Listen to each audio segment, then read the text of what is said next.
নমস্কার বন্ধুরা, আশা করছি তোমরা সবাই ভালো আছো। আমিও অনেক ভালো আছি। তো আজকে অনেক রকম মাছ রান্না করব, তার মধ্যে রান্না করব পোস্ত দিয়ে পাবদা মাছ। তো সেটাই তোমাদের সঙ্গে আজকে শেয়ার করব। প্রথমে দেখো, পাবদা মাছগুলোকে ভালো করে ধুয়ে এবার নুন হলুদ মাখিয়ে নিচ্ছি। এত কিছু রান্না করার কারণ হলো, ছোটো পিসি শাশুড়িরা 4 জন আসছেন আমাদের বাড়ি, অনেক দিন বাদে আসছেন বেড়াতে। তো তার জন্যই রান্নাবান্না শুরু করেছি। প্রতিদিনই হয়, তো আজকে একটু বেশি রান্না হচ্ছে। তো কড়াই বসিয়ে দিয়েছি, কড়াই গরম হয়ে গেলে দেখো এবার দিয়ে দিলাম তেল। মাছগুলো এত ফোটে বন্ধুরা, যেই না তেলে দিয়েছি দেখো মনে হচ্ছে বোম ফাটছে, সেরকম চটপট চটপট করে উঠেছে। আমি তো দিয়ে এমনি পালিয়ে যাচ্ছি, কারণ আগে একদিন আমি এরকম মাছ ছেড়েই পালিয়েছি, তার মধ্যেই আমার গায়ে এসে পড়ে বড় একটা ফোসকা পড়ে গেছিলো। তো তার জন্য আমি আজকে খুব সাবধানে সাবধানে মাছগুলো ভেজেছি। তারপর মোটামুটি সমস্ত মাছ ভাজা হয়ে গেছে।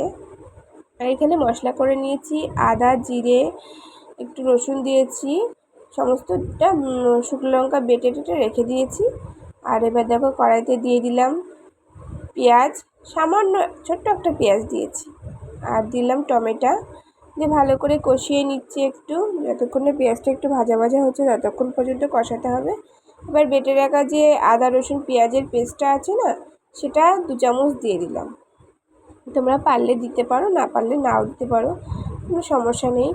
আদা জিরেটা দিলেও হয়, কিন্তু আমি এতে রসুন ছিল তো রসুনটাও দিয়ে দিয়েছি। দেওয়ার পরে খানিকক্ষণ নাড়ানোর পরে যে পোস্তটা বেটে রেখেছিলাম সেটা দিয়ে ভালো করে আরও 5 মিনিট মতন যা কষিয়ে নিয়েছি। যখন তেল ছেড়ে গেছে এবার পরিমাণ মতন জল দিয়ে দিয়েছি। এবার জল দিয়ে ঢাকনা দিয়ে দিয়েছি যতক্ষণ না জলে পর্যন্ত জাল উঠবে। তো দেখো ঝোলে সুন্দর জাল উঠে গেছে। এবার ভেজে রাখা মাছগুলি সমস্তটা দিয়ে দেবো। তো পাবদা মাছ আমার মতন বন্ধুরা কে কে খেতে বেশি পছন্দ করে অবশ্যই তোমরা কমেন্ট করে জানিও। আমার কিন্তু অন্যান্য মাছ থেকে পাবদা মাছটা বেশ ভালোই লাগে। তো আবারও ঢাকনা দিয়ে দিলাম, মাছগুলো ছেড়ে দিয়ে দেখো ভালো সুন্দর জাল উঠে গেছে। এবার আরও 5 মিনিট মতন ভালো করে জাল করে নেব, যতক্ষণ না একটু গ্রেভিটা গাঢ় হচ্ছে।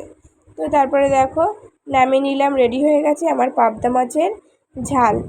তো দেখতে কিন্তু যতটা সুন্দর হয়েছিলো খেতেও ভালো হয়েছিলো।